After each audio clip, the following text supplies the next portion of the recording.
내려 쌓이겠습니다. KBS 1라디오 저녁 종합뉴스, 지금까지 아나운서 김윤지, 이상원이었습니다.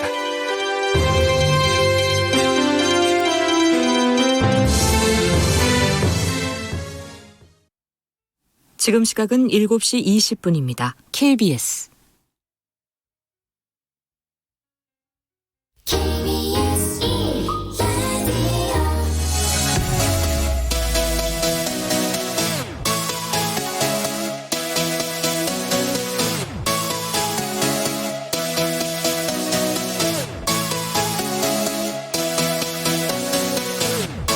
KBS 열린 토론.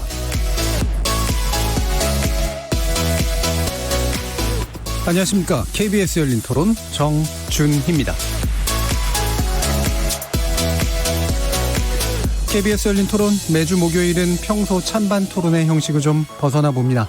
여러 분야의 전문가들을 모시고 특정 이슈에 대한 다각적인 접근법, 시각, 지식 등을 교차시켜보는 시간을 갖죠.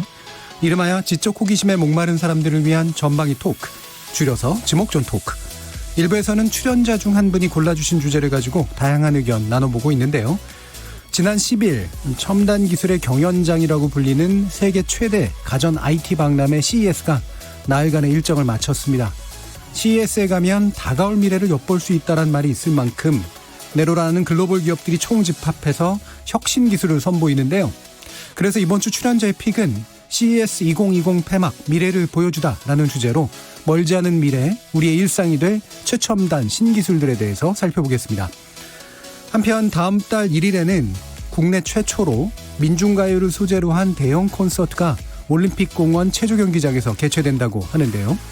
민주화운동 당시 시위 현장과 거리를 달궜던 민중가요를 지금 이 시대의 대형 콘서트 공간에서 민중가수와 대중가수가 함께 부르는 모습 보는 거 어떤 느낌으로 다가올까요? 그래서 이번 주 제작진의 픽은 우리 시대 민중가요라는 주제로 지난 40년 우리 민중가요는 어떻게 시작해서 어떤 변화를 겪었는지, 그리고 운동권을 넘어 대중과 시민의 삶 속에 어떻게 어우러지고 있는지 짚어보겠습니다. KBS 열린 토론은 여러분들이 주인공입니다. 문자로 참여하실 분은 샵 9730 누르시고 의견 남겨주십시오. 단문은 50원, 장문은 100원에 정보 이용료가 붙습니다. KBS 모바일 톡 콩, 트위터 계정 KBS 오픈, 그리고 유튜브를 통해서도 무료로 참여하실 수 있습니다. 날카로운 의견과 뜨거운 참여 기다리겠습니다. KBS 열린 토론 지금부터 출발합니다. 살아있습니다. 토론이 살아있습니다. 살아있는 토론, KBS 열린 토론. 토론은 라디오가 진짜입니다. 진짜 토론, KBS 열린 토론. 자, 그럼 오늘 함께해 주실 분들 소개하겠습니다. 경제는 좌도 우도 없다, 참 좋은 경제연구소 이인철 소장 나오셨습니다. 안녕하세요. 이인철입니다. 문화비평가 이태광 경희대 교수 나오셨습니다. 네, 반갑습니다. 이태광입니다. 나라를 걱정하는 과학자 이종필 건국대 교수 나오셨습니다. 안녕하세요. 이종필입니다. 그리고 규정을 거부한다, 한국 여성 변호사의 손정혜 이사 나오셨습니다. 안녕하세요. 손정혜입니다. 자, 이렇게 경제 전문가, 법률 전문가, 문화비평가, 그리고 물리학자까지 각기 다른 전공과 개성을 가진 네 분의 출연자와 함께 만들어가는 지적 호기심에 목마른 사람들을 위한 전방위 토크, 줄여서 지목전 토크. 오늘도 지적 기대감을 품고 출연자의 픽부터 시작해보겠습니다. KBS 열린 토론. Bali, say hi to the audience. 곰처럼 생겨서 이름은 볼리. 걸어가면 따라오고. Come here, Bali. Good boy. 마치 반려견인 듯 양손에 안깁니다. 사람을 인식해 따라다니며 집안 곳곳을 관리하도록 개발 중인 인공지능 로봇입니다. 이번엔 제가 체험해봤습니다. 화면 앞에 선 것뿐인데 저를 닮은 캐릭터가 나타나고 다양한 옷을 입혀봅니다. 인공지능이 체형을 분석해 꼭 맞는 옷을 알려줍니다. 인공지능이 채소의 상태에 따라 조명과 온도까지 맞춰주니 집안에서도 싱싱한 채소를 더 빨리 재배할 수 있습니다. 전통 가전이죠. TV는 더욱 진화했습니다. 돌돌 말려있던 화면이 아래로 펼쳐지는 롤다운 TV도 등장했습니다. 화질 경쟁은 인공지능이 적용되면서 더욱 치열해졌습니다. 사람들의 인물 얼굴과 뒤에 배경을 분리해낼 수 있고요. 그 다음에 그 배경을 분리하면서 인물 인물에 더 집중하는 화제를 만들어낼 수도 있습니다. 올해 CES의 주제는 일상 속의 인공지능. 한국에선 역대 최대 규모인 353개 기업이 참여했습니다. 예, CES 현장 취재를 한 박대기 기자의 리포트를 들으셨는데요. 오늘 주제는 이인철 소장님께서 선정해 주셨습니다. CES 소개 좀 일단 먼저 부탁드릴게요. 그렇습니다. 그 미국 사막 한가운데 있는 라스베가스에서 열리는 가전쇼예요. 굉장히 역사가 오래됐습니다. 1967년에 시작이 됐으니까 올해로 벌써 54도를 맞고 있는데 가전쇼 하면 그동안은 1910년대를 기준으로 해서 좀 바뀌어요. 네. 그전에는 정말 굴지의 세계 가전사들이 미래에 선보일 신제품의 어떤 기술을 뽐내는 경연의 장이었다면 10년 이후부터는 컨버전스, 융합. 그러니까 가전만이 아니라 인공지능, 사물 인터넷, 그다음에 자동차 업체들 이런 AI가 등장을 하면서 주인공이 바뀌어요. 급속도로 이제 이런 IT 기업들이 대거 참여를 하면서 행사가 좀 더 커집니다. 그래서 세계 3대 가전 중에 하나가 이제 이 바로 라스베가스에서 열리고 있는 CES 2020. 예. 지난주 이제 막을 내렸고 그리고 독일의 IFA 그리고 스페인에서 열리는 월드 모바일 콩그레스라는 이제 가전 3대 가전이 있는데 여기를 보게 되면 대체적으로 우리의 미래의 먹거리, 미래의 어떤 기술들이 어떤 흐름을 하고 있고 어떤 기업들이 또 주도를 하고 있는지 이걸 알 수 있는데 가전 쪽에서는 상당히 이제 우리가 이제 앞서서 호평을 받고 있는데 나머지 분야에서는 아직은 뭐 호평이라기보다는 조금 앞서가는 기업도 있고 또 뒤처져 있는 부분도 있는데 올해는 우리나라에서 아마 한 390여 개 기업이 참여를 했어요. 대기업과 중소기업, 스타트업 기업들이 굉장히 200여 개 넘게 참여를 해서 아마 이게 미국과 중국에 이어서 세 번째입니다.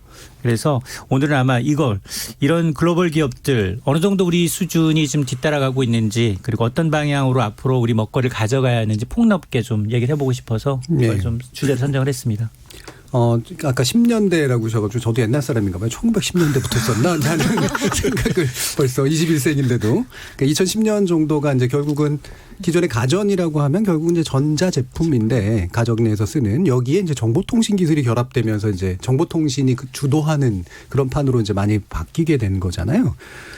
이게 우리나라 업체가 한 200여 개 이렇게 참여했다는데 뭐 일단 삼성, LG라든가 이런 데들은 좀 많이 있었을 테고. 네. 한 390여 개 기업이 우리나라가 참여를 해서 1년 전에 비해서 거의 30% 넘게 이제 참여를 했고 그리고 이제 정부도 관심을 보였어요. 정부의 뭐 산자부 장관 정도는 그동안은 참여를 별로 안 하다가 이번에 특별히 참여를 해서 우리 스타트업 기업들을 많이 응원을 했고 그리고 이 규모가 어느 정도냐면 161개국 4,500여 개 기업이 참여를 합니다.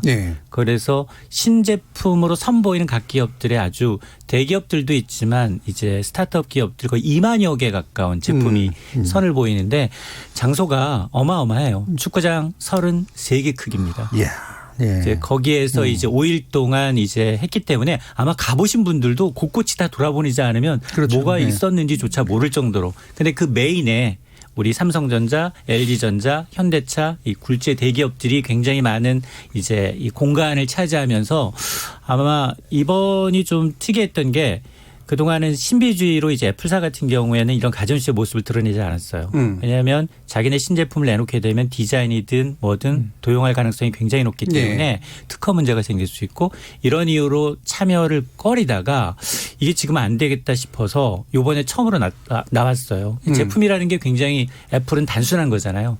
그러다 보니까 이번에는 보면 뭐 현대차가 이제 우버랑 제휴를 하고 이런 큰 대기업들이 서로 앞으로의 먹거리를 위해서 이제 서로 M&A 전략적 이제 짝짓기를 하는 것도 굉장히 특징적인 그런 가전쇼였습니다. 네, 바로 이 전 세계 가전 업체들이 모이는 건데 현대차가 나갔다라고 하는 것도 굉장히 좀 상징적인 의미가 있는 그런 사건인 것 같은데 손정인 변호사님은 이런 가전 관련된 기술이라든가 이런 데 좀 관심이 있으세요? 일단 TV 이번에 그 나온 거를 좀 관심 있게 보면 우리나라 LG, 삼성을 따라갈 만한 업체들이 없더라고요. LG 같은 경우는 이렇게 돌돌 말리는 TV를 선보였다고 하는데 얼마 전에 친구 집에 갔더니 스크린으로 쭉 내려와서 영화를 빔으로 보는데 부럽더라고요.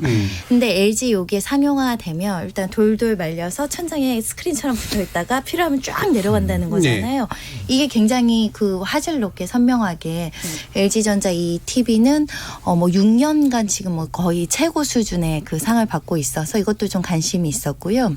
그 올해 혁신상을 받은 곳이 삼성 TV인데 더 세로라는. 그래서 왜 세로는 불편할 것 같은데 TV를 세로 보니까 이제 휴대전화를 저희가 주로 검색을 하는데 휴대전화를 이렇게 두면 세로잖아요. 네, 직직이라고 하죠. 네. 그리고 이 삼성 TV의 특징은 이렇게 갖다 대면 미러링. 휴대전화에 나오는 화면을 TV에 그대로 이제 호환해서 볼 수 있다라고 이제 더 세로가 혁신상을 받았다고 하고 이거에 이제 자극받아서 중국 업체들도 이제 이렇게 바뀌는 그런 TV들을 선보였다고 하는데 가장 관심 있는 건 돌돌 마는 거예요. 돌돌 말아서 이제 항상 집에 TV 때문에 뭐 TV 장도 사야 되죠. 또 이렇게 벽걸이로 걸어 놓으시는 분들이 있는데 이렇게 돌돌 말아서 한쪽 이렇게 세워 놓을 수도 있는 거고 이런 기술이 앞으로 몇 년 안에 나올 것이다라고 예상이 되더라고요. 이게 롤러블이라고 이제 부르잖아요. 일단 폴더블까지 이제 가는 거죠. 그래서 나중에 보면 다 접는 그런 이제 아마 휴대기기까지 나오게 되는 굉장히 핵심 기술인 것 같은데 이렇게 아까 그 저기 세로라고 하는 거는 제가 주변에서 봤는데 아이돌을 직직하는 걸 좋아하는 그 오타쿠 분들이 굉장히 많으시더라고요. 집에서는 그걸 되게 좋아한다고. 그러니까 진짜로 사람 등신대 사이즈로 그거를 보는 것들을 좋아하는 분들이 많다고. 우리 뒤에 보면 저기는 지금 TV 모니터에 테두리가 있잖아요. 테두리가 저기도 거의 1cm 내외로 굉장히 작아 보이는데 아예 테두리가 없는 것. 그리고 이제 이 디스플레이를 갖다다가 그냥 하나 둘씩 붙이면 전체가 다 다시 통으로 화면이 되는. 그러니까 놀라운 기술들이 굉장히 이제 빠른 속도로 우리 일상생활로 이제 좀 들어올 수 있다라는 게 굉장히 그런 기술을 또 우리 굴지에 두 개의 이제 대기업이 서로 경쟁을 벌이고 있다. 선의의 경쟁을 벌이고 있다라는 데선 긍정적인데 근데 내부적으로는 뭐라 그래야 되나 좀 집안 싸움 보기 싫은 기술력을 갖고서 서로가 좀 흠뜯고 이런 것들이 좀 보여서 그러나 이제 표면적으로 보면 외국에서 봤을 때는 한국이 적어도 디스플레이 분야, TV 가전 분야는 최고다라는 데는 뭐 부인할 수 없는 사실입니다. 예. 그 방금 디스플레이 말씀이 또 나왔으니까 뭐 우리나라가 업체들이 이제 가장 혁신적인 것들을 보여주는 데들인데 또 삼성이 이제 마이크로 LED에 관련된 상용화된 기술들을 좀 보이고 있는 것 같아요.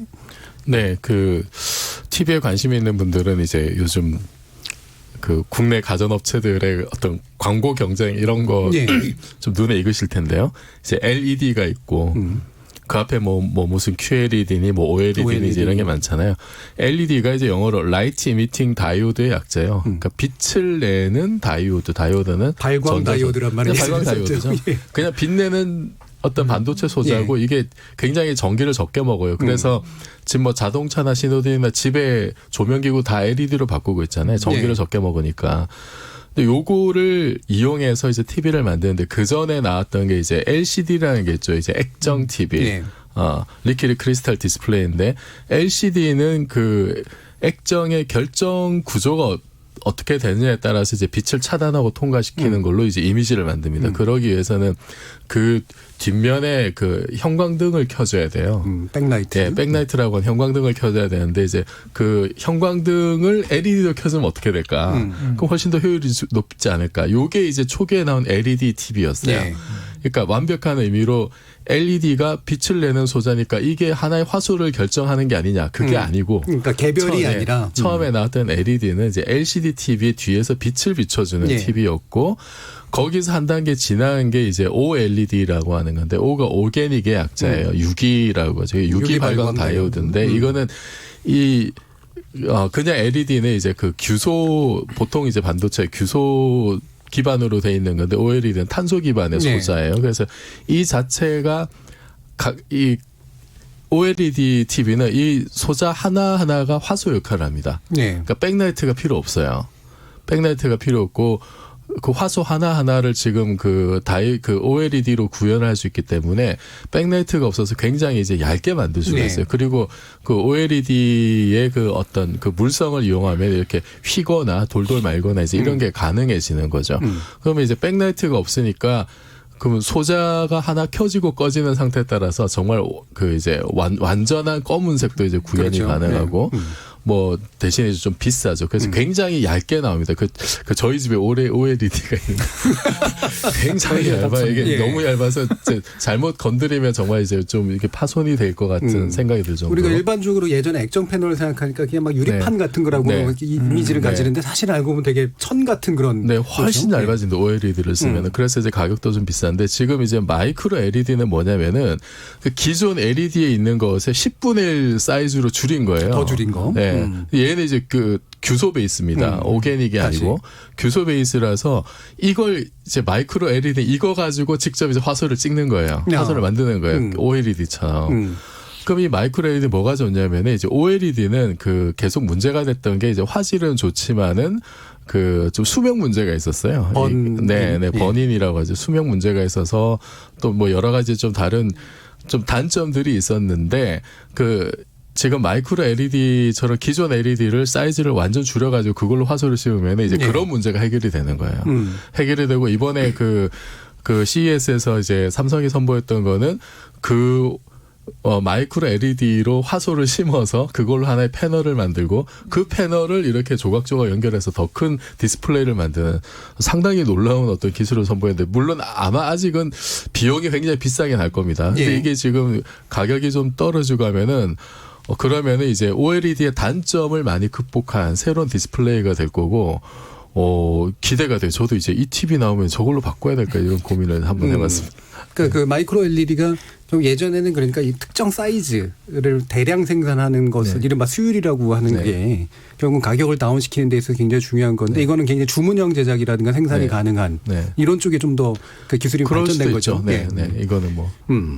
자, 그리고 또 한 가지 이렇게 주목받는 기술이 결국은 또 AI입니다. 그러니까 CES 2020이 이제 AI가 뭐 거의 이제 그 주류를 차지했다라고 볼 만큼 굉장히 많은 것들이 나왔다고 하는데, 이태권 교수님은 AI가 우리 삶을 어떻게 바꿀 거라고 보세요?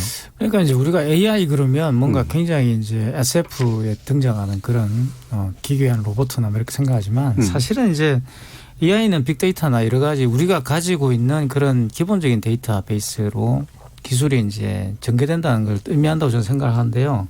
그래서 이번에 그 CES 2020도 보면 특징이 뭐냐 그러면 아까 전에도 잠깐 세로 TV 말씀하셨지만 TV가 왜 세로로 나오겠어요. 그러니까 사람들이 TV를 안 보고 휴대폰을 많이 보니까 그 휴대폰과 연동하는 기술을 이제 만드는 거죠. TV라는 게 사실은 사라지는 이제 어떻게 보면 기술인데 그 기술을 연동시켜서 이제 그런 면이 저는 굉장히 혁신적이었다고 저는 생각을 해요. 그리고 그게 이제 바로 AI라고 부르는 이제 어떻게 보면 AI 기술이라는 것은 소비자 중심의 기술인 거죠. 그러니까 예전에는 그냥 제작자가 만들어 가지고 소비자가 거기에 적응하는 방향으로 왔다고 한다면 지금은 이제 소비자가 주도하고 기술도 그런 어떤 변화에 맞춰서 이렇게 바뀌고 있는 거 아닌가 하는 생각이 들었어요. 이번 특히 CES 2020 보면서 특히 우리나라 기업들이 아무래도 인터넷 강국이라서 그런지 모르겠지만 굉장히 많이 적응된 거기에 특화된 어떤 기술들을 내놨고 그러니까 이제 다른 나라보다 굉장히 그런 면에서 좀 앞선 어떤 디자인이나 이런 걸 보여줬던 생각이 들어요. 그러니까 제가 격세지감이 드는 게 한 20-30년 전만 하더라도 우리에게 기술 혁신 그러면 애플이었거든요. 그리고 애플 그 맥북 하나 사놓고 정말 깨지중지하면서 파워북 그 당시 파워북이라고 불렀는데 뭐 그렇게 했던 기억이 나는데 지금은 사실 우리나라 기술이 애플보다 훨씬 앞서 있다는 생각이 들고 이런 부분을 봤을 때 상당히 격세지감을 제가 개인적으로 느꼈어요. 이번에 보면서. 그리고 나왔던 그 리뷰들도 제가 좀 외신에 나온 것을 봤는데 상당히 이제 격찬을 하고 있고 그런 부분에 대해서 자기들이 하지 못했던 그런 여러 가지 부분들에 대한 어떤 그런 혁신들이 이루어지고 있다는 진단을 많이 했고요. 그리고 가장 중요한 것이 결국 정보통신 기술이라는 게 사용자 중심의 어떤 기술이기 때문에 상당히 앞으로 기술자, 제작자들도 이런 어떤 세태를 반영할 가능성이 크다. 그럼 결국 답은 문화겠죠. 그러니까 문화라는 것이 이제 기술을 주도하는 그런 방향으로 갈 가능성이 굉장히 크겠죠. 아까 그 뉴스 도입부에서 뭐 볼리라고 부르는 로봇 같은 이런 것들이 사실은 결국은 감성을 건드리는 것들이거든요. 그러니까 그 AI가 적용되는 여러 가지 단계들이 있지만 결국은 사람하고의 친밀도를 높이는 그런 방식들이랄까 이런 게 이제 많은 것 같아요. 그러니까 이게 통신하고 결합이 돼서 우리 그 스피커 있잖아요. 인공지능 스피커. 뭐 명령하면 TV 틀어주고 알아서 이제 뭐 습도 조절해주고 여러 가지 해주는 이제 그게 바탕이 돼서 사실 이 삼성전자는 이 아마 이번 가전쇼의 메인 기업이에요. 예. 그러니까 워낙 매장도 넓고 그래서 이제 초기에 선두 발언 누가 과연 기조 연설을 하느냐에 관심이 많은데 김현석 이 삼성전자 가전부분 사장이 제일 먼저 했어요. 그러면서 사실 사과만한 요만한 거야. 아마 TV 보시면 저게 뭔가 했을 텐데 예. 사과만한 이 그 테니스공만한 거예요. 그러니까 이거를 이제 볼리라고 인공지능 볼리라고 했는데 이게 한 9cm 정도라고 합니다. 지름이. 이게 구르면서 사람을 따라다니면서 대화를 하는 거예요. 서로. 네. 그래서 주인이 앉으라고 하면 앉고 오면 또 허그하고 집에 들어오는 사람처럼. 그래서 계속해서 이런 것들이 이제 주인하고 인식하고 대화하고 그 데이터를 누적해 가면서 내가 만일 쓰러졌다 이럴 경우에는 긴급하게 다시 이제 병원으로 연결해 주는 그런 기능까지 할 수 있는 이제 인공지능이고 이외에도 이제 LG 아까 보면 피팅룸 가상 피팅룸. 나는 옷을 입지 않았어도 미러에 보면 나는 색깔만 정하고 어떤 거 하면은 이제 내가 그 모습을 입은 모습을 이제 상상해 볼 수 있게끔 직접 볼 수 있게끔 해주는 기술. 그리고 다른 나라 거를 좀 봤더니 그 중국의 경우에는 한 로봇 업체가 사람을 인식하고 쓰다듬으면 반응하는 AI 고양이. 그리고 또 미국의 이제 로봇 업체는 웨어러블 로봇인데 이 로봇 옷을 입게 되면 90kg짜리의 정도의 짐도 이제 손쉽게 이제 한 손으로 이제 들 수 있을 정도로 이제 무게감을 굉장히 줄여주는 신체를 강화시켜주는 거죠. 그렇습니다. 그런 것들이 도입이 돼서 아마 이게 곳곳이 돌아가면 더 많은 것들이 좀 있지 않았을까라는 생각이 좀 들어요. 이렇게 이제 AI 같은 경우가 이제 말은 되게 많은데 우리는 아직까지 그냥 인공지능 스피커 정도로 그냥 생활에서 체험을 하는데 이종필 교수님 보시기에 사실 이게 이제 가전 어떤 그 박람회라든 건 최첨단의 기술이라고는 하지만 사실 상용화된 기술. 다시 말하면 더 최첨단은 더 밑에 더 다른 방식으로 또 존재를 하잖아요. 어느 정도 수준까지 갭이 좁혀진다고 보세요? 이제 이 박람회에 나오는 건 정말 이제 정말 그냥 선을 보이는 이게 바로 이제 상품화도 가능할 단계까지일 것 같고 실제 뭐 실험실이나 이런 데서 하는 거는 뭐 이거보다는 훨씬 더 정말로 이제 빙산에 숨겨진 한 90% 정도일 수도 있다고 생각을 해요. 사실 제가 이제 좀 놀랬던 게 이런 거예요. 이 행사를 주최하는 단체가 전미 소비자 가전협회였는데 이게 2016년에 소비자 기술협회로 바뀌었어요. 기술협회로 바뀌었고 그리고 이게 한 2014년 정도부터는 이게 완전히 이제 그냥 그 전까지는 정말로 가전제품 박람회였는데 이게 한 2014년 15년부터는 완전 새로운 신기술 첨단 신기술의 어떤 그 전시장 그것이 구현된 어떤 제품의 물론 가전제품이긴 하지만 그 안에 녹아있는 어떤 신기술을 선보이는 장으로 완전히 좀 이제 성격이 바뀐 게 아닌가. 그 무렵부터 이제 인공지능 기술들이 이제 본격적으로 좀 선보이기 시작을 했던 것 같고 제가 그래서 사실 인공지능 자체는 뭐 이번 2020이라고 해서 새로울 건 없는데 제가 이제 느낀 거는 이게 앞으로는 뭘 해도 이제 인공지능이 빠지면 안 된다라는 거죠. 그래서 어디나 스며들어 있어서 인공지능이 있는 것이 너무나 당연해지는 세상이 이제 뭐 몇 년 안에 펼쳐지지 않을까. 그러니까 이제 저 같은 세대는 예를 들어서 인터넷이 없던 시절이 훨씬 더 길었잖아요. 제 살았던 인생에는. 근데 요즘 젊은 친구들은 인터넷이 없는 세상을 상상하기 어렵습니다. 그냥 당연히 있어야 되는 거예요, 인터넷은. 근데 몇 년 지나면 인공지능이 이제 그렇게 될 것 같아요.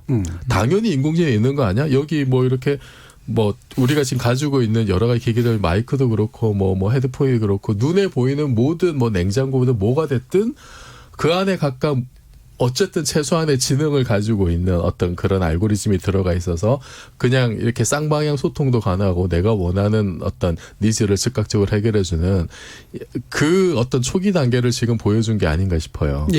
그리고 사실은 이제 인공지능하고 인공지능 얘기를 하면 항상 따라오는 게 또 이제 로봇인데 사실은 그러니까 로봇하고 인공지능은 개념이 조금 다르긴 하죠. 그러니까 인공지능이 없는 로봇, 산업용 로봇도 우리가 사실 전 세계에서 가장 많이 도입하고 있는 나라이기도 하고. 근데 이게 기술이 발전하면 당연히 그 둘이 이제 결합이 되겠죠. 결합이 되는데 지금은 로봇에 탑재된 인공지능 수준이 용도에 따라서는 또 그 인공지능의 수준이 천차만별이니까 그럼 이것이 이제 어느 정도까지 올라오느냐. 예를 들면 이번에 그 CES에서 나왔던 여러 로봇도 뭐 음식 만들어주고 뭐 커피 내려주고 이제 그 정도 나 한단 말이에요. 그리고 근데 이제 거기 그 관련된 업무 굉장히 제한된 어떤 일을 하고 있는데 그리고 범용이라고 하기는 좀 어렵지만 이제 그 로보틱스 기술이 조금 더 발전하고 주변을 이렇게 인식하고 판단하는 인공지능 알고리즘이 좀 더 발전한다면은 그러면은 정말 이렇게 뭐 김치찌개도 끓여줬다가 커피도 내려줬다가 설거지까지 하는 네. 그런 가사의 상당 부분을 커브하는 어떤 그런 어떤 가사 도우미 어떤 시스템도 가능하지 않을까. 예. 머지않은 미래. 그러니까 가정 내에서 쓰는 전기 전자 제품이었던 거에 이제 커뮤니케이션 기술이 들어가서 이제 뭔가 이렇게 서로 연결성을 갖는데 여기에 이제 지능성이 들어가서 이제 AI가 이제 들어간 거고 또 한 가지 이렇게 보면 이걸 담아주는 게 과거에는 이제 가정인데. 모빌리티라고 불리우는 이런 자동차니 움직이는 모든 탈 것들로 이제 또 확장되는 그런 모습들이 나타나고 있단 말이에요. 그런 것들 어떻게 보세요? 선생님? 하늘을 나는 자동차. 예. 지금 현대차 그룹에서 이 도심항공 모빌리티를 28년에 상용한다는 거예요. 그러면은 10년 뒤인데요. 엄청 빠른 거 아닙니까? 법이 많이 바뀌어야 돼요. 실제로 법이 문제는 이거예요. 이게 이제 항공 관련된 항공법을 적용할 것이냐, 도로교통법을 적용할 것이냐, 그리고 이것을 운행하다가 만약에 자율주행차면 이게 지금 이걸 만든 그 자동차 업계가 과실 책임을 질 것이냐, 이걸 운행한 소유자가 그 어떤 자동차 책임에 대한 책임을 부여할 것이냐, 뭐 복잡한 규제는 있을 것인데 어찌됐든 현실 앞으로 다 왔다는 거죠. 네. 지금 10년 안에 또는 5년 안에 하늘을 나누는 자동차가 정거장까지 만들어서 이 모빌리티 자동차 자격증까지 취득하는 세대가 온다고 한다면 지금 여의도에서 차 막혀가지고 맨날 저희 뛰어오는 경우 있잖아요. 네. 그때 돼도 아마 늦으실 거예요. 하늘도 막힐까요? 좀 덜 막히지 않겠습니까?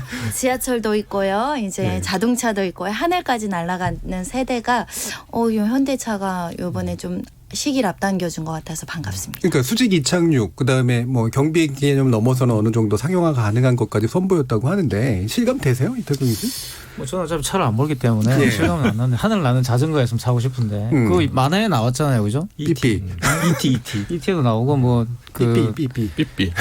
일단 말 그는 삐삐. 과연 근데 그게 나오면 지금 자율주행도 지금 미국에서 상당히 이제 법적 문제와 관련돼서 굉장히 지금 논란이 많이 되고 있잖아요. 아직까지 그 문제 때문에 사실. 근데 오히려 자율주행차 운행이 된다면 저는 한국에서 제일 먼저 될 것 같아요. 가장 그게 빠른 나라이기 때문에. 그리고 또 뭐 일정하게 어떤 구역을 정해놓고 그죠? 거기에서만 운행되도록 이렇게 정한다면 그렇게 해서 굳이 이제 옛날 그 미래 같은 경우 차를 굳이 구입할 필요 없이 지금도 상당 부분 지금 차를 구입하지 않고 빌려서 쓰고 있지 않습니까? 그런 분도 많이 있거든요. 젊은 세대들은. 그런 분들에게는 오히려 자율주행차가 굉장히 쉽게 다가갈 수도 있죠. 내가 A에서 B 구역 이동할 때 이용하고 다른 데 뭐 자전거를 이용하고 따로 다른 걸 또 이용한다 이런 식으로 도시구역을 잘 한다면은 최근에 스마트 시티라는 말도 있는데 그것과 연관이 있는 것 같아요. 결국은 이제 정치적인 문제죠. 이런 것들도. 그러니까 그게 잘 구현이 되면 굉장히 우리가 예상하지 못했던 그런 생활이 오지 않을까 하는 생각이 드네요. 정확하게 지적을 한 거예요. 왜냐하면 이 트렌드가 자동차를 신차를 구매하는 그런 비중이 점점 줄어들면서 결국은 역성장, 마이너스 성장 쪽으로 가게 되면 자동차 시장은 어떻게 가느냐? 공유 자동차, 그다음에 이런 이제 자율주행차 이렇게 이제 가다 보니까 그리고 이제 AS 해주거나 유통 운반하거나 이제 중고차를 하거나 이런 사업으로 가지 신차를 판매하는 그 사업은 계속 줄어들 수밖에 없어요. 그러니까 현대차가 과감하게 지금 세계 최대의 자동차 공유업체인 우버와 손잡고 만들겠다는 거거든요. 그렇죠.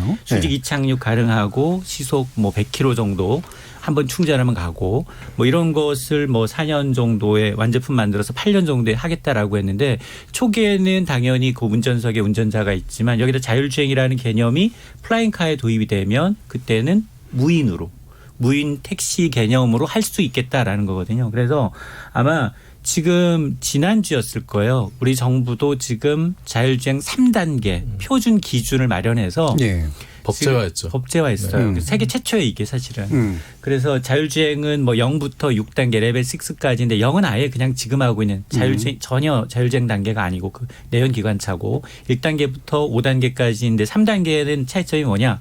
운전자가 운전대를 잡느냐 안 잡느냐. 예. 안 잡기 시작하면 그때부터 3단계부터 올라가는 거거든요. 그래서 안 잡아도 이제 뭐 차선부터 시작을 해서 뭐 여러 가지 이제 상호 이제 의사소통을 해가면서 정보통신으로 이제 의사소통을 해가면서 주행이 가능하다라는 건데 지금 실제로 저쪽 아마 상암동을 가보시면 거기 도로가 있어요.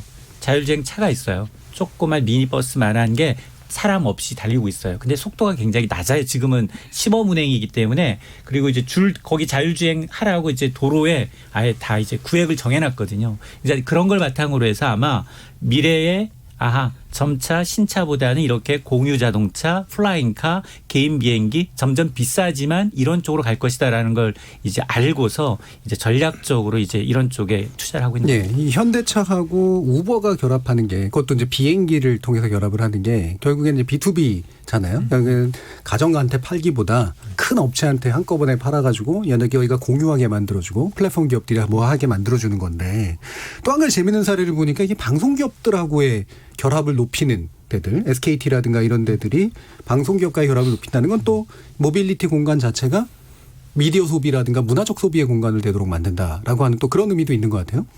그렇죠. 이제 그게 뭐 많이 이제 산업 구조를 바꿀 거라고 뭐 예측을 많이 했죠. 미래학자들이. 예를 들어서 자율주행차가 나오게 되면 이제 호텔업 같은 경우가 이제 상당히 이제 타격을 받을 거 아닙니까? 바꿀 수밖에 없죠. 그죠? 왜냐하면 그걸 타고 가서 돌아올 때 다시 타고 오면 그 오는 동안 이제 주무실 수 있잖아요. 출장 가시는 분들이.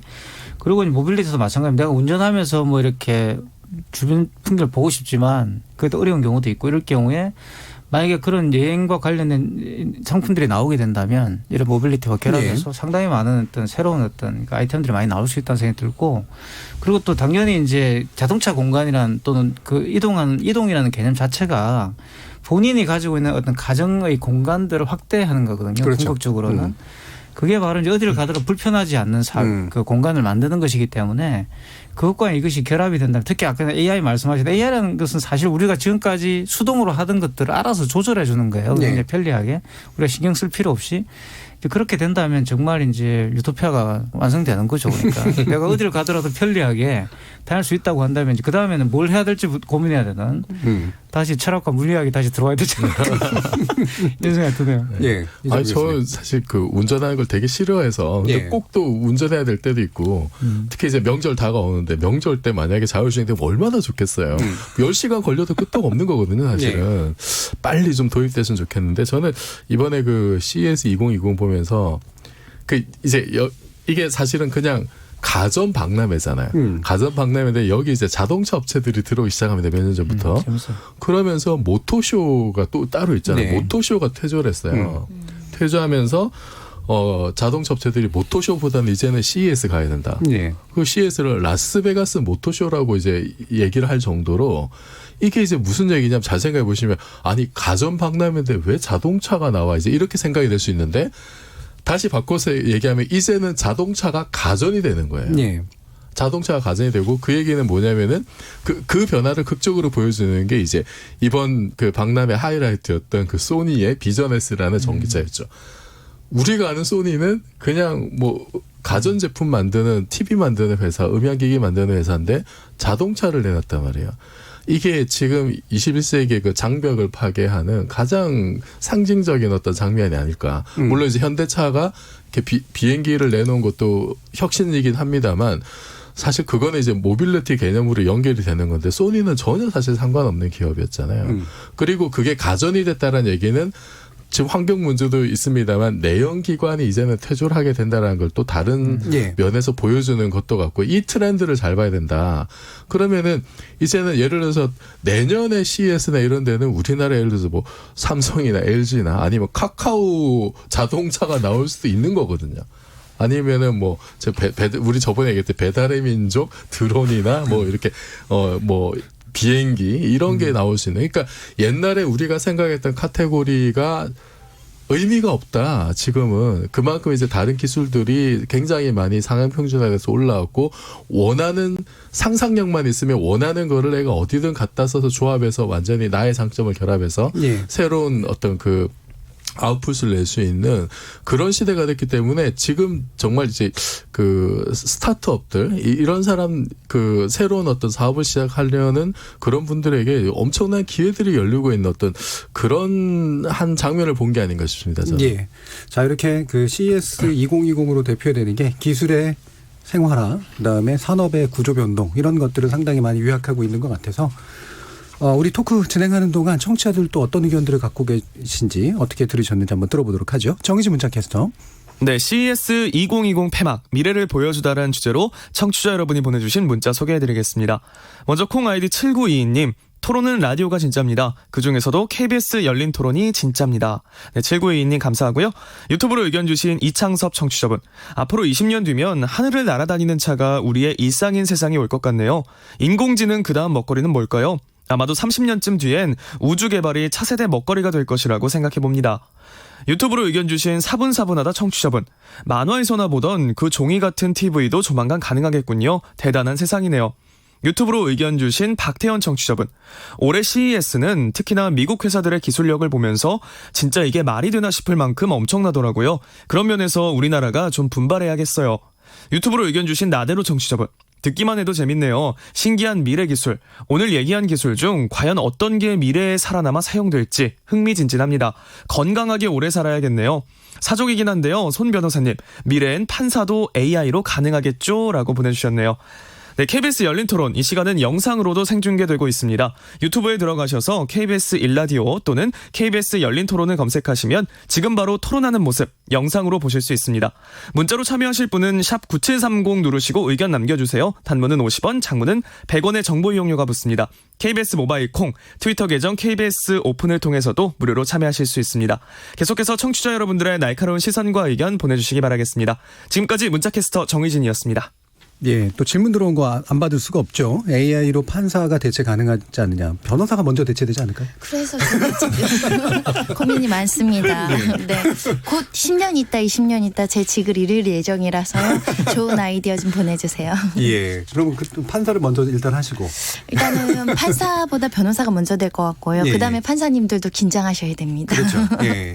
알겠습니다. 예, 손 변호사님이 이런 상태에서 보내면 또 너무 일찍 보내는 것 같은 느낌이 드는데 오늘은 또 이제 두 번째 순서 때문에 여기서 먼저 인사를 드립니다. 다음 주에 뵙겠습니다.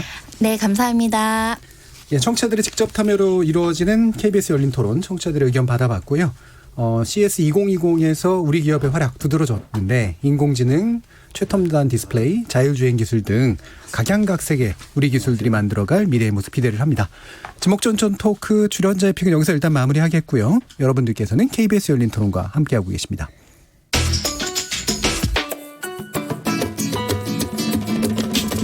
묻는다, 듣는다, 통한다.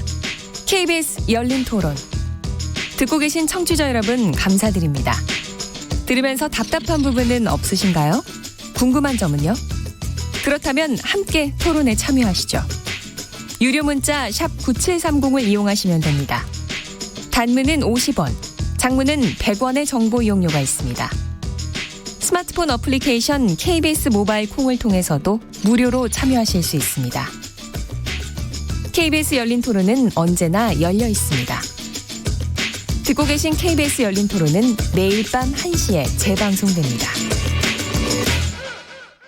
소라 푸른 소라 아침 이슬 제가 79학번이거든요. 그때는 뭐 체류탄 연기 맡아가면서도 아침 이슬 부르면 서름 반 희망 반 그런 때였죠. 동아리 활동이나 대학교 때 많이 듣고 부르고 그때는 또 들으면 좀 뜨겁고 뭐 그런 게 있었는 것 같아요. 빨간 꽃 노란 꽃 아니면 뭐 이렇게 미싱은 돌아가네 뭐 이런 노래를 들었었거든요. 노차사의 사계인데 저는 거북이의 사계로 리메이크된 거를 많이 접했거든요. 원래 민중가요 하면 특별한 사람들만 부르는 것 같은 그런 식으로 다가가지 않고 가요나 이런 쪽으로 리메이크하고 사람들한테 편안하게 다가갈 수 있는 게 좋을 것 같아요. 그 학생 운동하던 친구들이 틀던 그런 노래 사회상을 담을 수도 있고 그 노래로 인해서 어떤 그 시민들이 뭉칠 수 있는 그런 계기가 될 수는 있겠죠. 바위처럼 어떤 유혹의 손길에도 흔들림 없는 바위처럼 자꾸나 율동에 있는 그런 노래들이 불렸던 것 같은데 저는 민중가요라는 것 자체가 그 시대의 정신을 반영하고 있기 때문에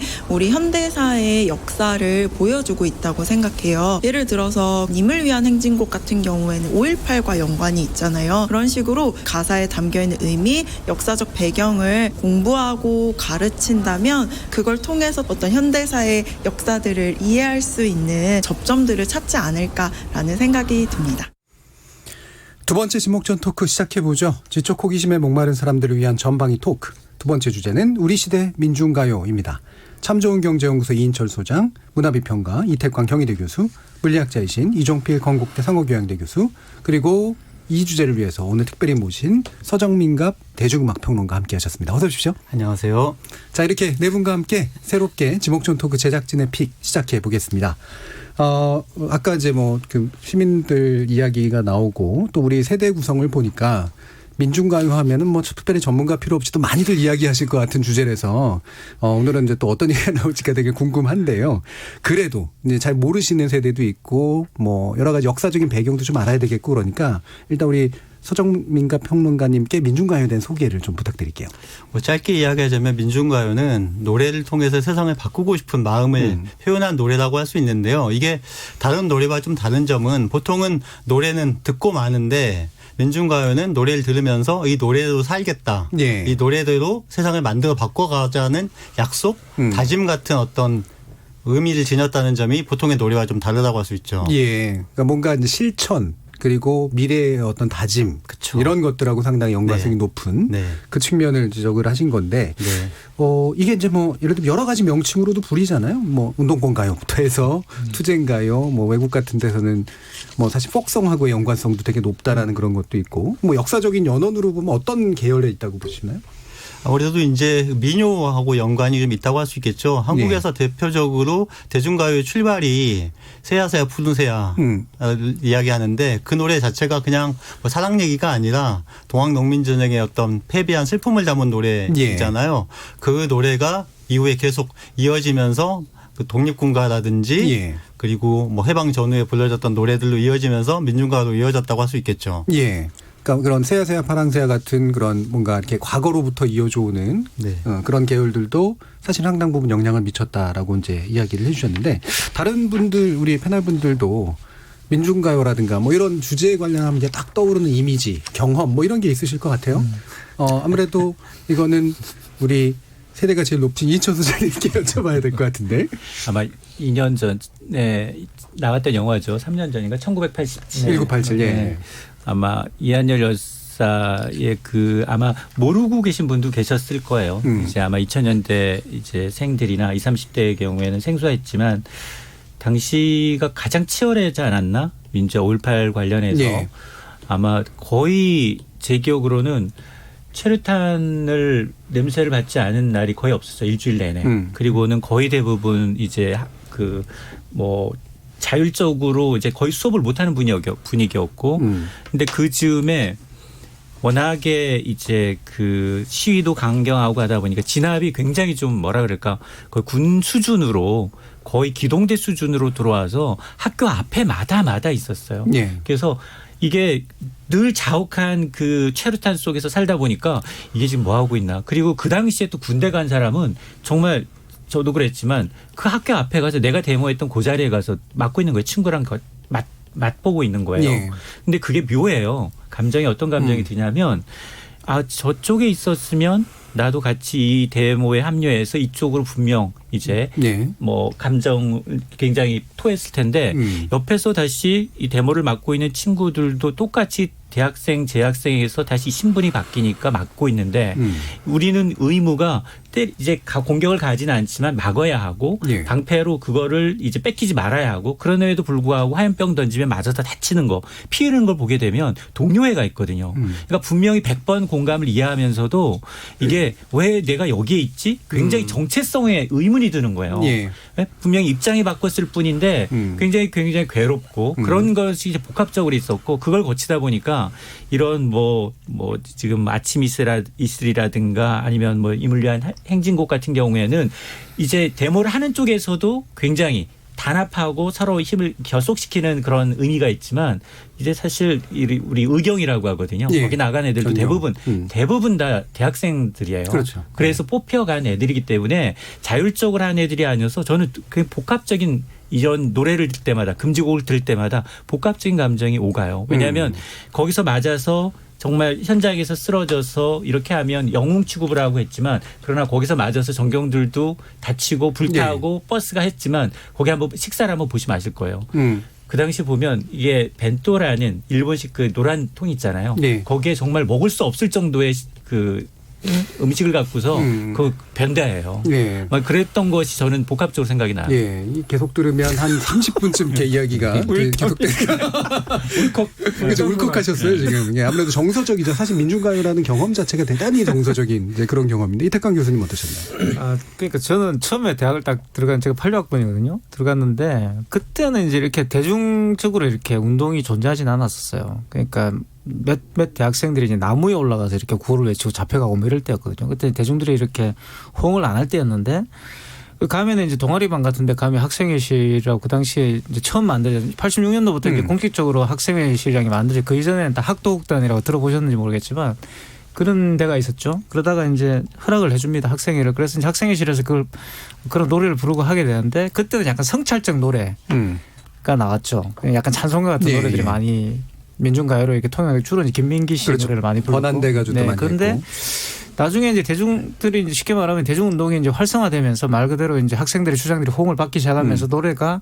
행진곡풍으로 좀 바뀌었잖아요. 행진곡풍으로. 그래서 뭐 이렇게 시위하고 나면 모여가지고 술 마시면서 이렇게 부르고 뭐 이렇게 했던 기억이 나고 그런 것들이 아까 뭐 인철 소장님은 반대편에 또 경험까지 그렇게 즐겁게 놀다가 갑자기 군대를 갔으면 얼마나 괴롭겠어요. 그러니까 즐거웠던 기억이 좀 있어요. 그러니까 물론 뭐 굉장히 힘들고 이런 걸 왜 하나 이렇게 생각도 들 때도 있었지만 노래를 또 부르면 그런 위안도 됐고 상당히 이제 힘든 기억들이 사라지는 그런 경험들이 있었어요. 예. 이렇게 뭔가 집단, 세대 뭐 이런 경험들 일반적인 노래들이 다 그런 것들을 갖긴 하지만 독특한 면이 분명히 있었던 그런 경험인 것 같은데 이종필 교수님은 어떤 경험이 있을까요? 저는 꼭 30년 전에 90년에 제가 대학에 들어갔는데 이태강 교수님 말씀하셨던 그 이제 운동이 대중화됐던 그 조직들이 많이 생겨나고 그러던 때 제가 대학에 들어갔어요. 이제 89년에 그 정교조가 생겼고 90년 1월 달에 제가 알기로 이제 전노협이 이제 그때 또 만들어지고 조직들이 막 만들어지면서 뭐 관련된 뭐 운동가요 뭐 이런 것도 굉장히 많이 쏟아지는데 제가 그 대학교 1학년 때 그때 이제 가장 인기 있었던 노래가 그 신승훈의 미소속에 비친 그대하고 그다음에 이제 뭐 마지막 콘서트 이거 하고 철의 노동자였어요. 철의 노동자 그 운동가요 중에 그 철의 노동자 제가 아직도 가장 좋아하는 이제 민중가요인데 특히 이제 가사 중에 이제 내 하루를 살아도 인간답게 살고 싶다.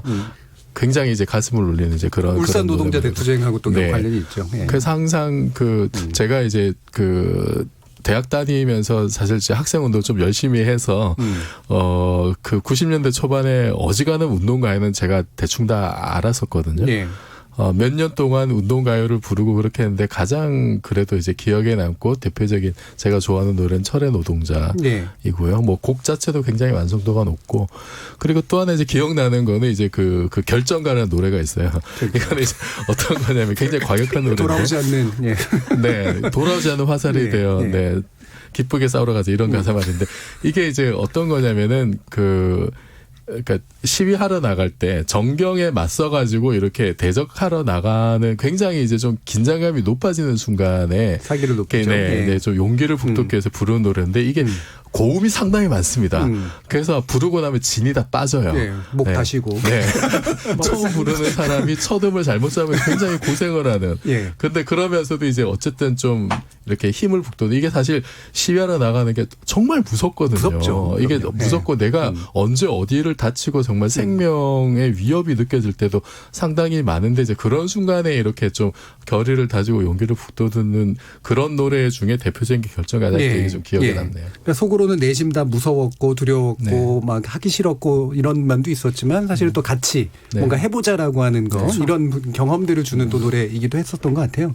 방금 보니까 이제 80년대 초반, 80년대 중반, 그다음에 90년대 초반으로 이렇게 한 10년을 거슬러 올라가는 그런 이야기를 들었는데 우리 평론가님이 역사를 좀 정리해 주시죠. 다 단계별. 네, 70년대에는 일단 그 민중가요를 전문적으로 만드는 창작자가 없었습니다. 그렇기 때문에 있는 노래를 가져다 썼죠. 교회 노래, 뭐 가곡이라든지 아니면 찬송가, 민요라든지 동요 같은 것들 가사를 바꿔서 뭐 번안해서 이렇게 이제 부르는 것이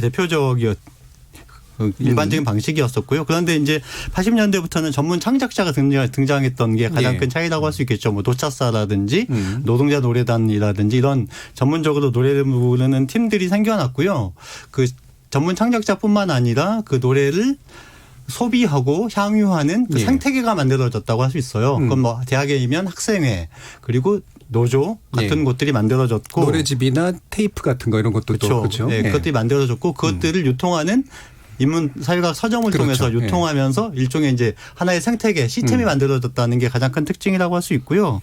이제 90년대에는 그 시스템을 바탕으로 해서 노래가 굉장히 다양해졌습니다. 그러니까 뭐 노동, 통일, 인권, 평화, 민족 자주 이렇게 영역이 좀 구별되기도 했고요. 그리고 대중가요 양식에서 썼던 방법들을 활용하는 그런 노래들, 뭐 아까 말씀하신 바위처럼이라든지 얼굴 찌푸리지 말아요, 뭐 통일은 됐어 이런 노래뿐만 아니라 뭐 북한식의 노래. 그리고 뭐 그 러시아의 혁명가극 같은 스타일의 노래까지 합쳐서 굉장히 다양한 레파토리의 노래들이 만들어졌다는 게 특징이고요. 그리고 또 한켠에서는 그 주류로 진출하는 분들이 있었죠. 안치환 씨, 뭐 권진환 씨 같은 분들은 이제 주류로 진출해서 일반 대중가수처럼 활동하기도 했었고요. 그리고 90년대 말에는 인터넷이라는 새로운 그 플랫폼을 통해서 노래를 유통하고 확산시켰던 것들도 좀 90년대만의 특징이라고 할 수 있겠죠. 예. 자, 이렇게 좀 확실히 시대별로 이제 다른 특징들이 나타나는데 그래서 저희가 이제 평론가님께 그 뭐 이것들을 뭔가 좀 요약할 수 있는 노래를 좀 추천해 달라고 좀 부탁을 드렸는데 5곡을 꼽아 주신 것으로 알고 있어요. 네. 이 노래를 소개해 주시면서 이제 왜 이거를 이제 지목하셨는지도 한번 설명을 한번 들어보도록 하죠. 네. 일단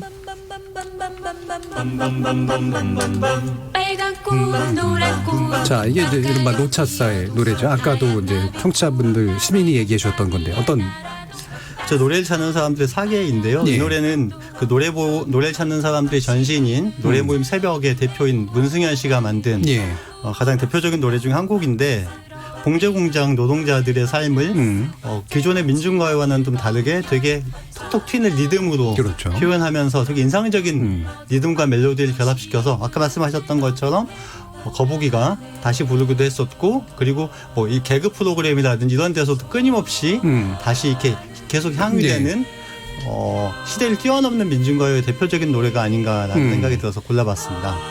사실 이 노래는 굉장히 밝아 보이는데 가사를 보면은 진짜로 되게 슬프잖아요. 되게 힘든 그런 것들이고 이게 이런 뭐랄까 이렇게 두 가지 정서가 묘하게 결합되어 있는 그런 모습들이었는데 다른 분들도 이 사계 굉장히 좋아하시지 않으세요? 그렇죠. 제가 개인적으로 가장 좋아하는 노래가 사계고요. 음악적으로도 굉장히 뛰어나다는 생각이 들어요. 지금 다시 리메이크를 하더라도 굉장히 호응이 있지 않을까 싶을 정도고 근데 말씀하셨던 것처럼 굉장히 단조로운 그 뭐 단순 조립공이라는 노래도 있지만 단조로운 노동자의 삶을 굉장히 잘 보여주는 그래서 단순하게 그 당시에 공장 노동자를 다뤘지만 지금도 이제 어떻게 보면 지금 우리가 살아가는 삶을 비춰줄 수 있는 그런 노래가 아닌가 싶어요. 그럼 두 번째 노래는 어떤 걸 하셨는지 한번 들어볼까요? 사랑도 명예도 이름도 남김없이 이 부분은 뭐 이 곡 자체는 뭐 가장 대표적이라고 부를 수 있을 정도의 이제 그런 곡인데 말씀 주시죠. 그 한국 민중가요를 대표하는 다가 다 인정하는 그런 곡이고요. 그런데 이제 민중가요 역사를 봤을 때는 이 노래가 단조 행진곡이라고 하는 좀 장엄하면서도 힘차게 만들어주는 그런 스타일의 표본이 될 수 있는 곡이에요. 그래서 이 노래가 나오면서 이 노래를 흉내낸 단조 행진곡이 80년대 민중가요의 주류가 되었고요. 그러면서 이제 스타일이 완전히 바뀌었죠.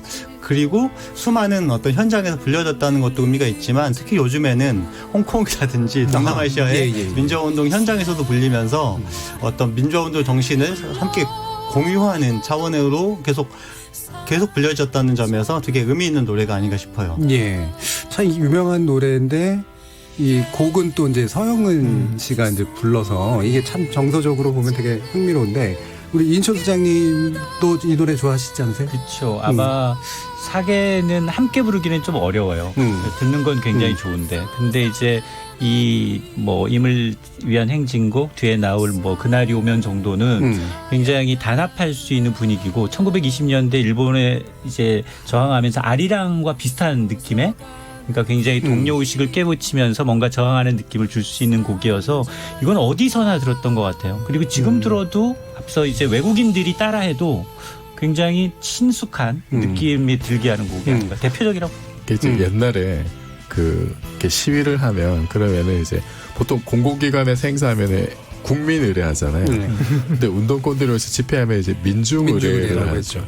민중의례 하면은 이렇게 이제 뭐 묵념하고 이렇게 노래 부르는 게 있는데, 이제 민중의례 정점을 찍었던 노래가 옛날에 좀 다른 노래도 불렀다가 90년대에서 어느 순간에는 거의 모든 집회에서 다 님을 위한 행진곡으로 다 바뀌어버려요. 그래서 그러면서 이 노래가 사실은 뭐 거리의 애국가가 될 정도로 그렇게 뭐 아주 대표적인 곡이 됐죠. 네, 근데 사실은 제가 이 부분도 생각나는 게, 최근에 이제 막 카톡이나 이런 데로 퍼진 어르신들을 위주로 가짜 뉴스에 뭐 이게 이제 바로 북한을 찬양하고 뭐 북한을 이제 갖다 바치려고 하는 그런 노래다. 이번 정부에서 뭐 이런 것도 한다. 뭐 이런 얘기도 많이 있었잖아요. 그렇죠. 그렇기 때문에 더 논란이 되면서 뭐랄까 민족운동이라고 하는 게 어떤 정부가 바뀌었다고 해서 끝나는 것이 아니라 끊임없이 되새기면서 의미를 현재화시켜야 되는 숙제를 남긴다는 건 과제를 알려주는 그것이 바로 이 노래에 대한 논란이 그런 어떤 우리에게 가르침을 주는 게 아닌가 싶어요. 예. 자, 그러면 세 번째 노래 한번 들어볼까요? 바위처럼 살아가고자. 자, 이제 90년대 중반 분위기가 나오고 있습니다. 네, 굉장히 이제 밝아졌고, 뭔가 좀 이제 느낌이 좀 달라졌어요. 어떤 이유로 선정하셨나요? 그렇죠. 이제 90년대 민중가요 중에서 특히 대학생들에게 가장 널리 사랑받은 노래이고요.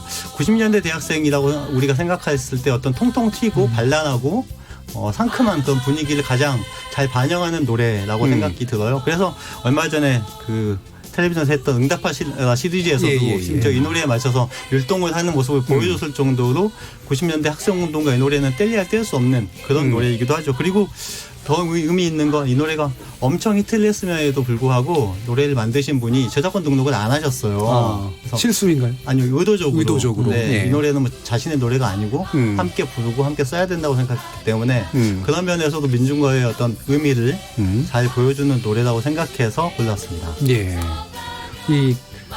요게 약간 새로운 세대성 같은 게 좀 있어서, 그 전에 이제 윗선배들하고 이제 밑에 새로운 후배들하고가 서로 부르는 노래가 좀 달랐었거든요. 네. 예, 이종필 교수님 그러지 않으셨어요? 많이 달랐죠. 이제 이 노래는 방금 말씀하셨듯이 90년대 중반에 나온 어떤 새로운 트렌드. 그러니까 시위에 나가는 사람들이 시위 현장에서 이렇게 대적 상태에서 부르는, 굉장히 긴장감 높은 상태에서 부르는 노래가 아니고, 일상적으로 우리가 이제 부를 수 있는 시위가 이렇게 어떤 뭐 집회를 하면은 그냥 이렇게 뭔가 싸우고 이런 게 아니라 우리끼리 뭔가 문화 활동을 많이 한 쪽으로 이제 바뀌어요. 90년대 중반에. 거기에 필요한 어떤 노래들이 있었고, 그렇게 운동이 바뀌게 된 거는 이제 92년에 서태지와 아이들의 등장, X세대 출연, 이거하고도 사실 좀 맞물려 있습니다. 그리고 운동이 90년대 중반 되면 굉장히 이제 고도화돼요. 고도화되고 전문화되니까 옛날에 무슨 어떤 뭐 가두투쟁 일변도로만 이렇게 하던 시대에 이미 이제 벗어납니다. 굉장히 다층적으로 문화적으로 풍성해지는 시기가 이때거든요. 아주 정점을 찍을 때. 근데 거기에 맞는 자연스러운 좀 어떤 노래들, 이렇게 밝고 활기찬 노래, 그 다음에 또 굉장히 가사나 멜로디가 서정적인 발라드풍의 노래, 이런 것들도 상당히 같이 이제 많이 나오게 됩니다. 예. 사실 이 노래를 들어보면 요즘도 사실은 신입생 입학, 오리엔테이션 할 때 이 노래를 부를 정도면 상당히 대학가에서 아직도 대중화되어 있다는 건데, 가사를 잘 들어보면 운동 학생도 포기하고 싶은 친구들한테 그때가 약간 설득하는 느낌 같은 게 있어요. 힘든 시기였어요. 왜냐하면 93년에 이제 김영삼 정부가 들어서면서 운동권 전체도, 학생운동 전체도 엄청난 변화를 겪게 되거든요. 그렇죠. 네, 그 변화의 시기에 뭔가 그래도 세상은 변하지만 우리가 끝까지 좀 지켜야 나가야 될 것들은 여전히 좀 있지 않느냐. 이제 그런 의미가 사실 가사에 많이 담겨져 있죠. 자, 이제 네 번째 노래가 나오네요. 집안이 자, 요 정도부터 또 모르시는 분들도 혹시 나올 수도 있는데 다들 아시나요?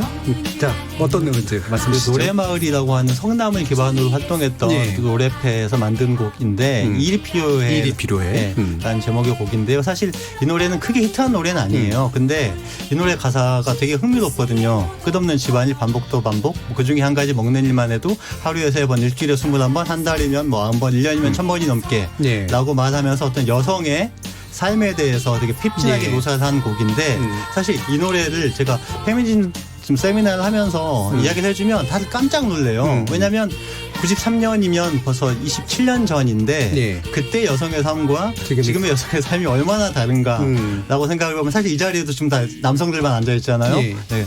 그런 걸 봤을 때 그 어떤 우리가 여전히 해결하지 못하고 있는 과제를 27년 전에 이미 노래로 표현한 곡이라서 그리고 당시에 사실은 이렇게 여성 인권이라든지 성평등에 대해서 노래한 곡이 별로 없음에도 불구하고 예.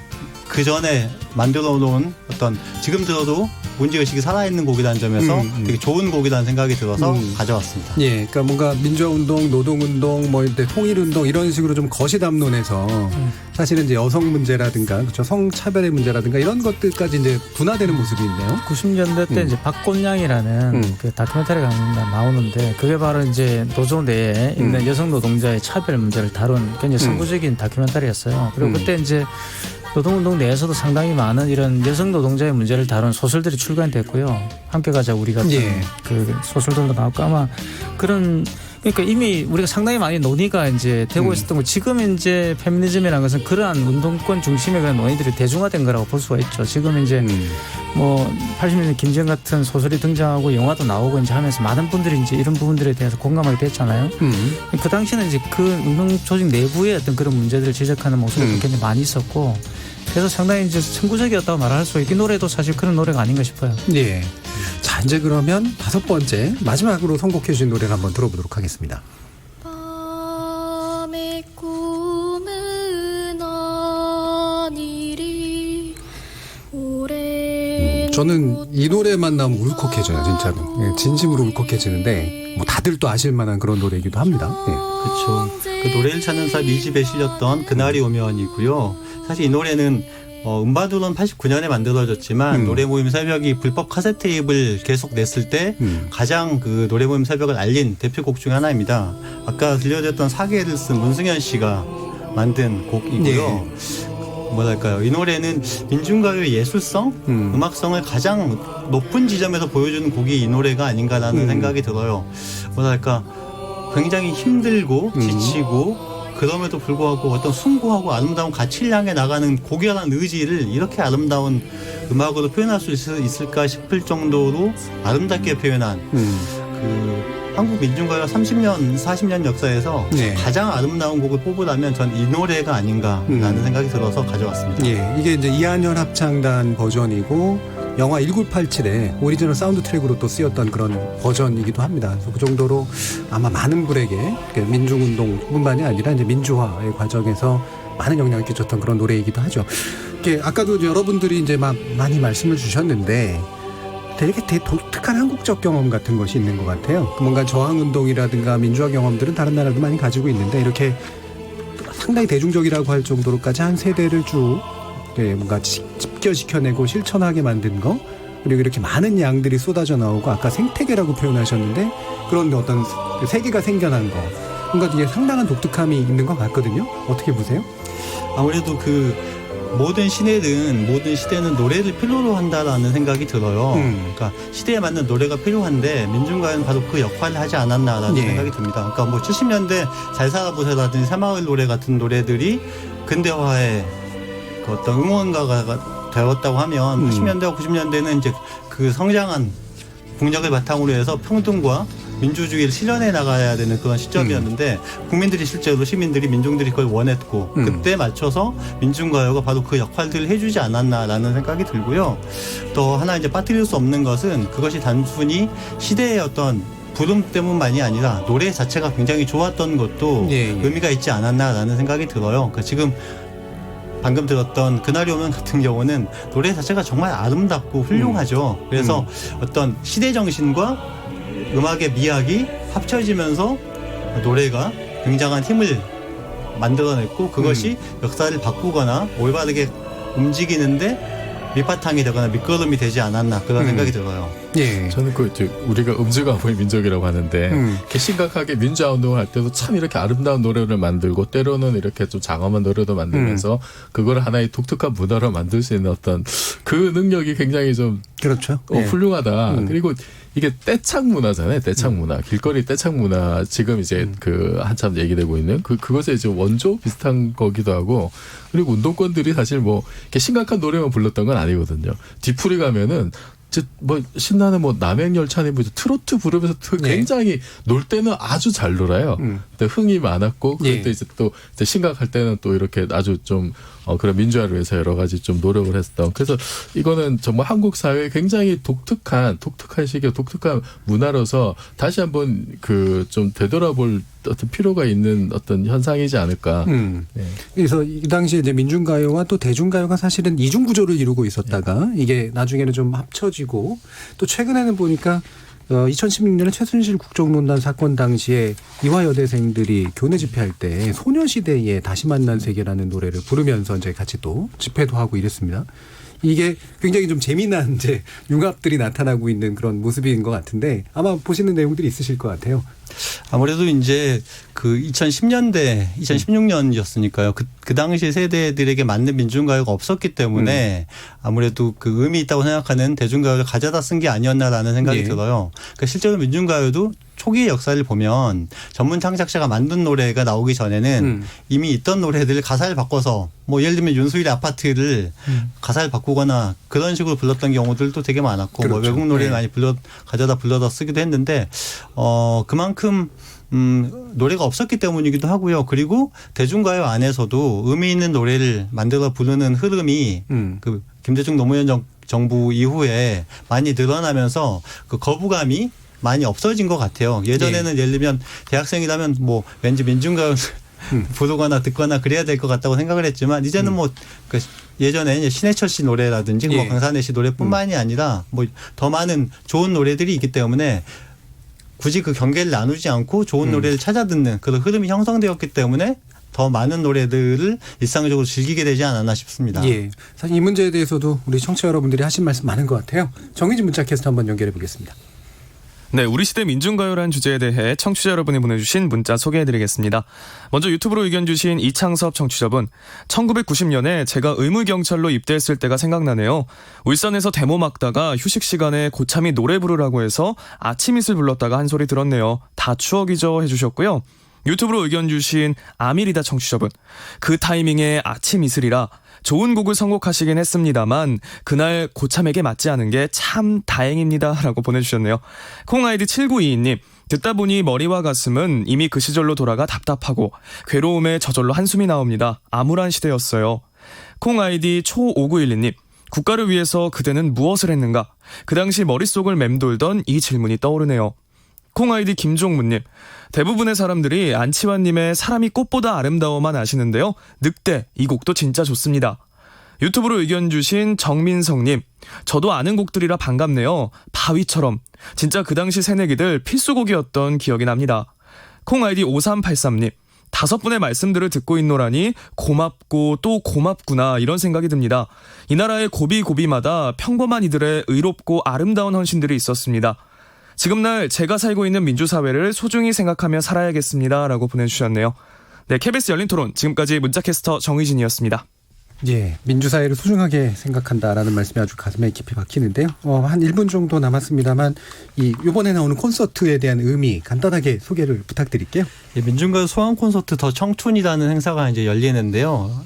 뭐 몇 가지 의미가 있을 수 있는데 일단은 그 체조 경기장이라고 하는 엄청나게 큰 규모의 공연장에서 공연한다는 게 의미가 있을 것 같아요. 예전에는 뭐 대학교 노천극장에서 공연을 했는데 이제 그런 행사가 거의 맥이 끊어졌다가 다시 열린다는 것도 의미가 있고요. 그리고 민중 가수들과 대중 가수들이 함께 민중가요를 이 시점에서 다시 부르면서 민중가요의 가치와 의미를 되새기면서 이것을 원동력으로 또 다른 가능성, 또 다른 꿈을 꾸는 자리로 만들어 볼 수 있다는 점에서 의미가 있지 않나 생각합니다. 그러니까 단순하게 복고하는 것이 아니라 네. 우리 시대에 맞는 새로운 것들을 만들어내고 또 찾아가고 공유하는 그런 자리가 뉴트로라고 하죠. 뉴트로. 예, 전문 용어로. 물리학 용어는 아니죠.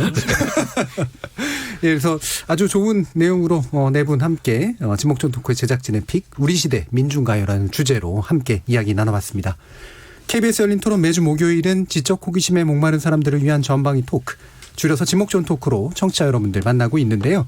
오늘은 네 분의 지목전 어벤져스 패널 그리고 특별 손님이신 서정민갑 대중문화 평론가 이렇게 5분의 전문가와 함께 CES 2020 폐막 미래를 보여주다 그리고 우리 시대 민중가요 2가지 주제를 가지고 의견 나눠봤습니다. 먼저 퇴근하신 손중혜 변호사 그리고 이인철 삼종경제연구소장, 문화비평가 이태광 경희대 교수, 물리학자이신 이종필 건국대 교수 그리고 서정민갑 대중문화 평론가 모두 수고하셨습니다. 감사합니다. 고맙습니다. 저는 내일 저녁 7시 20분에 다시 찾아뵙겠습니다. 지금까지 KBS 열린 토론 정준이었습니다.